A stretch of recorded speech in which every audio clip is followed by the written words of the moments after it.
More than 100,000 Texans are about to have a tough choice to make. Do they take whatever job they can get, or do they stay on unemployment after the weekly checks become a lot smaller? Texas will stop giving out the extra $300 in unemployment stimulus funds on June 26th. That affects 130,000 people statewide, nearly 4,000 in East Texas, and another 1,900 in Deep East Texas. The magic number has been $15 an hour. People who made that or less have been getting more in their unemployment checks. So job training might be the key to making the kind of money that they had been getting on unemployment. And joining us now is John Moore from Goodwill Industries of East Texas. John, good to see you. Hey, thanks for having me, David. Got my coffee here. Good morning to everybody. We know about the retail stores, but Goodwill does a lot of job training as well. So talk a little bit about Goodwill's mission when it comes to helping people find jobs. Well, Goodwill is a workforce development organization. A lot of people think Goodwill is mainly about our retail outlets where you can donate items and you can purchase items. And certainly that is a big part of what we do. But our mission is to help people who have barriers to employment find a job. So what kinds of jobs can Goodwill help train someone for?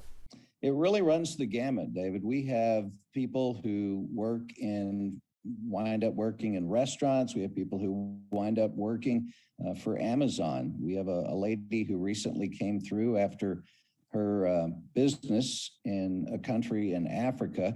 She lost her construction business, and she's also an attorney, and she lost her law firm because of civil war there. So she relocated to East Texas through a chance meeting with our CEO at church.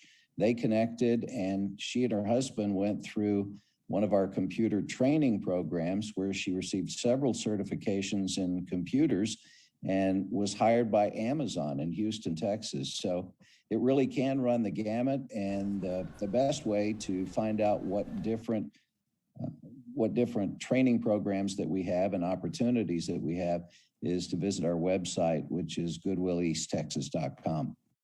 And since pretty much everything changed during the pandemic, how has the training portion of Goodwill's services changed this last year? I think the good news is that it hasn't really changed a lot. Because of good stewardship of the money, our CEO and board of directors were able to continue paying our employees and even gave them 2 weeks off to have a break during the pandemic, which gave our organization a chance to regroup and kind of figure out what the game plan was going to be. And this was, of course, in the spring of last year during the beginning of the pandemic, when most businesses were trying to just figure out how to make this work.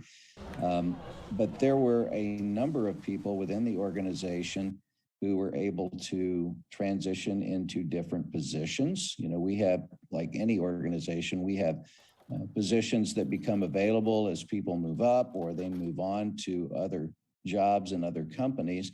So we had people who were able to find a new career path within Goodwill. Others were able to get training and then find another job outside of Goodwill.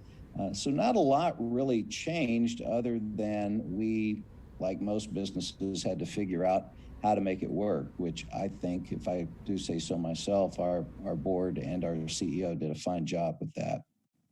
We'll continue this conversation after the break, including whether more people are signing up for classes now that unemployment assistance is coming to an end. So stay with us.